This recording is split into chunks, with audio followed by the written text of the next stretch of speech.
Ya, Salam bagi para sahabat di dalam Tuhan, dimanapun Anda berada. Malam ini bersama dengan saya dalam channel Iman Kristen Menjawab. Nah, kali ini judul yang saya berikan adalah landasan konyol para penentang Tritunggal. Nah, kenapa ini menjadi bagian pembahasan saya? Oleh karena kita sadar bahwa maraknya kesalahpahaman dan penentangan terhadap Tritunggal akhir-akhir ini itu datangnya bukan hanya dari kelompok orang yang bersalah paham dengan iman kita, terutama mereka yang berbeda iman dengan kita. Tetapi hari-hari ini penentangan terhadap Tritunggal itu justru keluar dari orang-orang yang ada dalam lingkungan kita. Dan Anda harus tahu bahwa memberikan penjelasan terhadap orang yang berbeda iman dengan kita soal kesalahpahaman akan Tritunggal itu jauh lebih mudah daripada mereka-mereka yang ada dalam lingkungan kita yang turut memberikan andil kekacauan dalam pengajaran kekristenan terakhir-terakhir ini. Sebut saja Joshua Piu yang berkata bahwa Tritunggal itu hoax hanya karena kata Tritunggal itu tidak ditemukan dalam Alkitab. Kemudian Henry Tandianta yang mengarah kepada ajaran Jesus only, dan dengan pernyataan yang keras menganggap Tritunggal itu adalah ajaran manusia. Nah, sebenarnya, saudara, kaum penentang Tritunggal itu tidak hanya ada di masa kini. Jadi, kalau Anda baca sejarah gereja, itu penentang Tritunggal yang adalah semua terbilang dari kalangan bidat itu telah menjadi pengacau kekristenan pada masa lampau. Jadi yang tahun ini hadir di media sosial menjadi penggagas penentang Tritunggal sebenarnya hanya copy paste saja dari apa yang pernah dilakukan oleh bidat-bidat Kristen di masa lampau. Jadi sebenarnya penolakan Tritunggal itu terjadi karena tidak menempatkan Allah sebagai Allah dalam pengertiannya, akan tetapi mencoba menghadirkan Allah dengan pemaksaan hukum-hukum nominal, hukum-hukum materi bagi Allah itu sendiri. Padahal kita tahu bahwa Allah itu adalah tidak terbatas oleh ruang dan waktu. Allah itu adalah pribadi yang beyond, berbeda dengan manusia.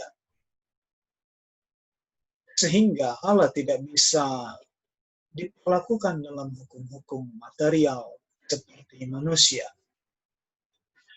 Nah, kalau saya lihat sebenarnya kecenderungan cara berpikir mereka adalah tidak mempelajari keberadaan Allah sebagaimana yang Alkitab ajarkan. Jadi mereka berusaha memaksakan logikanya yang menurut saya rusak, itu memaksakan Allah harus dipresentasikan dalam konsep keterbatasan berpikirnya. Padahal saudara tahu dalam Roma pasal 11 ayat 33 itu terdapat, oh alangkah dalamnya kekayaan hikmat dan pengetahuan Allah. sungguh tak terselami keputusan-keputusannya, dan sungguh tak terselami jalan-jalannya. Artinya bahwa manusia ada punya keterbatasan kemampuan untuk mengerti dan mengetahui secara sempurna keberadaan Allah itu sendiri.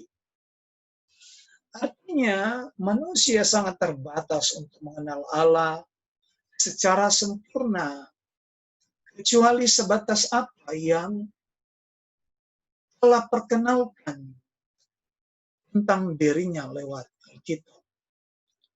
Jadi tujuan kita untuk mengenal pribadi Allah adalah Alkitab saja, dan berikut contoh-contoh nyata yang diperkenalkan oleh Allah tentang dirinya dalam Alkitab. Jadi masalah yang serius kalau saya lihat ini adalah kelompok penentang Tritunggal ini berusaha menolak konsep Alkitab tentang diri Allah yang Tritunggal hanya karena bertahan dengan kata satu, bukan esa. Padahal esa itu adalah kata yang tepat untuk menerjemahkan keberadaan Allah, bukan satu. Walaupun satu juga, esa itu bisa berarti satu, tapi maknaannya berbeda karena satu itu konotasinya penggunaan pada yang bersifat bendawi, ya benda mati secara khusus, sedangkan Allah itu adalah personal. Allah itu adalah pribadi, tidak seperti benda mati yang tidak hidup. Jadi lebih tepat kata esa dipakaikan kepadanya. Dan selain itu, kita harusnya bersyukur karena kata esa salah satunya dalam Alkitab itu dari kata Ibrani echad. Itu adalah satu yang di dalamnya mengakui keragaman. Satu mengandung unsur keragaman. Jadi bukan satu seperti satunya sesuatu benda, ya. Ya, bukan seperti satunya buku ini, enggak, berbeda sama sekali. Nah, kalau kita mengkaji ada beberapa landasan konyol yang diutarakan oleh para penentang Tritunggal itu. Yang pertama, Allah itu satu. Ya. Padahal tepatnya esa. Jadi kalau saya lihat kekonyolan di sini adalah tidak bisa melihat makna esa bagi Allah, bahwa itu tidak bisa disamakan dengan makna satu bagi sebuah benda. Karena satu bagi Allah yang adalah pribadi itu, namanya pribadi itu dalam dirinya mengandung kejamakan. Karena pribadi itu jamak adanya. Sedangkan satu bagi sebuah benda tidak bisa dijamakkan karena benda mati. Selain itu adalah mereka berusaha menafsir liar catatan firman Tuhan soal keberadaan Allah yang Tritunggal. Alkitab jelas menerangkan keberadaan Allah itu mulai dari kitab Kejadian sampai Wahyu. Bahkan beberapa kali dalam kitab Kejadian secara langsung dinyatakan uniknya keberadaan Allah dalam jamakan itu. Walaupun harusnya kita nggak usah kaget karena jamak yang dikenakan kepada Allah dalam keberadaannya bukan jamak dari sisi jumlahnya. Nah, Anda harus tahu Allah itu tidak bisa dihitung, berbeda dengan kita, ya. Kita manusia ini bisa dihitung. Itu pun apabila kita bandingkan dengan satunya kita, tetap satunya seorang manusia itu juga tidak sama dengan satunya sebuah benda mati, karena di dalam satunya seorang manusia itu ada tubuh, ada pikiran, ada roh, yang ketiganya bisa dibedakan, tapi tidak bisa dipisahkan. Ini sebenarnya pola sederhana, pendekatan sederhana untuk memahami ketunggalan Allah dalam konsep iman Kristen. Jadi, bahkan saya lihat ironinya adalah ini cukup serius karena mereka mengaku sangat percaya Yesus dan firman-Nya. Tapi anehnya, dengan sadar berusaha menentang perkataan Yesus tentang keberadaan Allah itu. Contohnya saja Matius 28 ayat 19, Yesus di sana dengan terang meneguhkan eksistensi Allah Tritunggal itu dalam pernyataan baptislah mereka dalam nama Bapa, Anak, dan Roh Kudus. Nah, mereka ketika membaca ayat ini dalam dialog-dialog itu saya sering dengar mereka berdalih dengan berkata Bapa, Anak, dan Roh Kudus ini adalah predikat. Predikat bagi Yesus. Jadi maksudnya ini Bapa, Anak, Roh Kudus itu predikat bagi Yesus. Nah, ini dia kekonyolannya. Masa tidak bisa membedakan bahwa Bapa, Anak, dan Roh Kudus itu adalah pernyataan eksistensi, bukan predikat. Beda antara predikat dan eksistensi Allah. Jadi Bapa, Anak, dan Roh Kudus itu keberadaan, bukan gelar. Waduh, ini ada-ada aja teman-teman ini. Jadi, kalau menurut saya sih, kalau Anda percaya Yesus,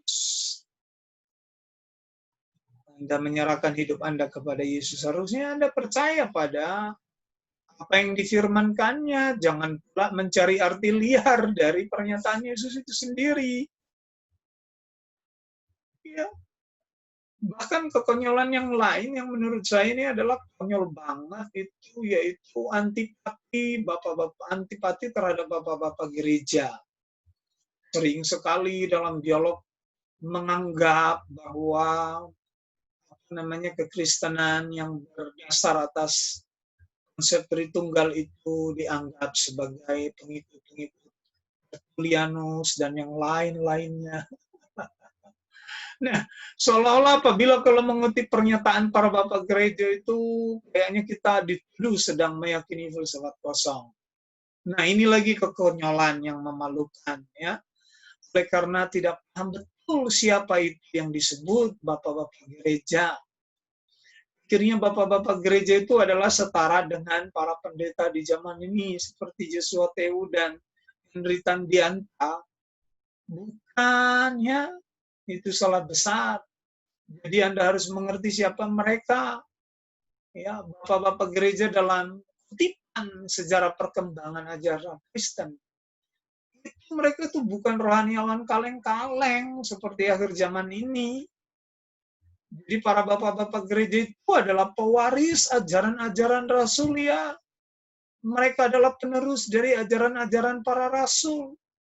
Karena mereka adalah murid langsung dari para rasul atau murid dari muridnya para rasul. Jadi,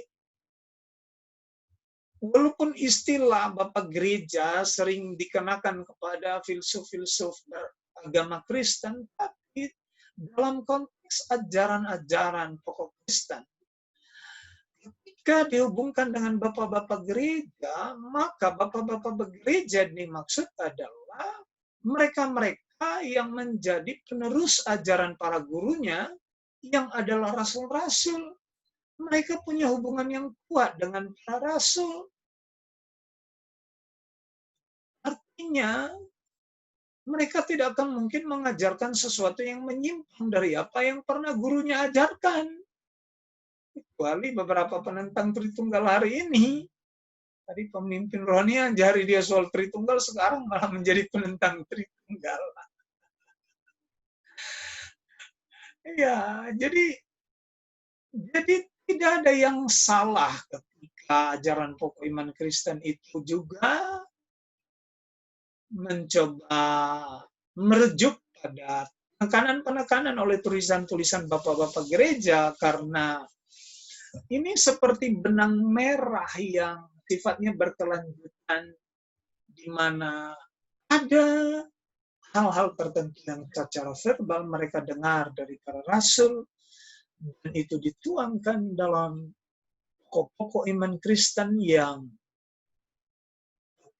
kita menjadi filternya.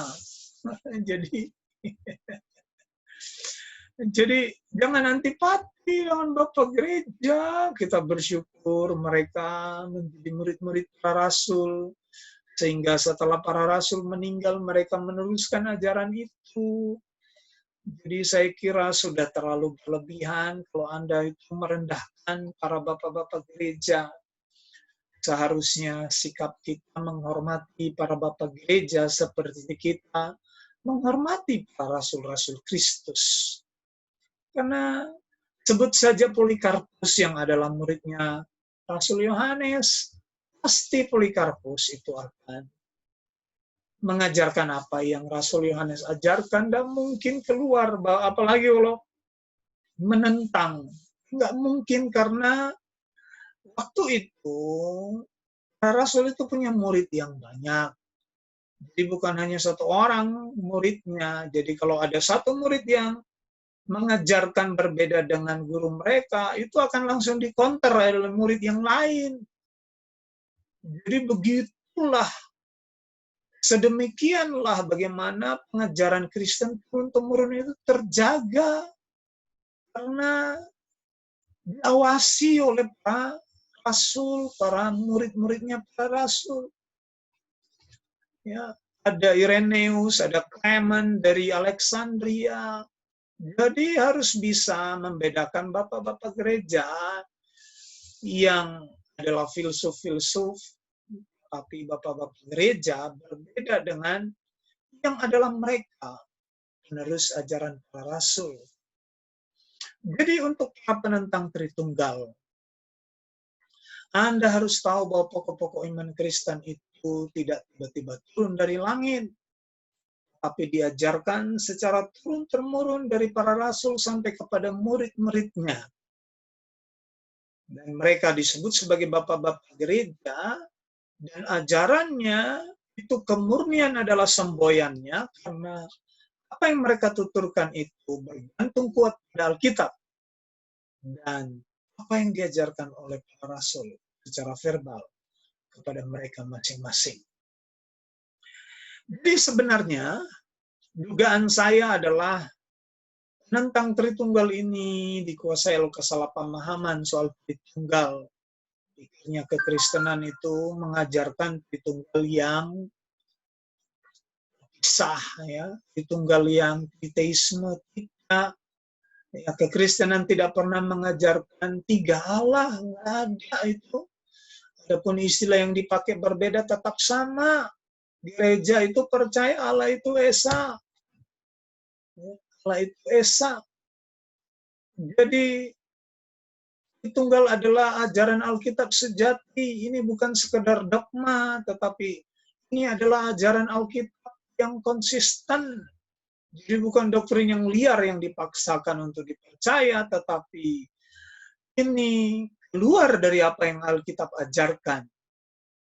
Jadi sikap ngotot terhadap konsep satu Allah dalam nilai material soal Tritunggal, justru saya ingatkan, ya, yang kau para penentang Tritunggal, justru itu akan menyebabkan kalian untuk berkarang ria menjelaskan soal relasi Bapa, Anak, dan Roh Kudus.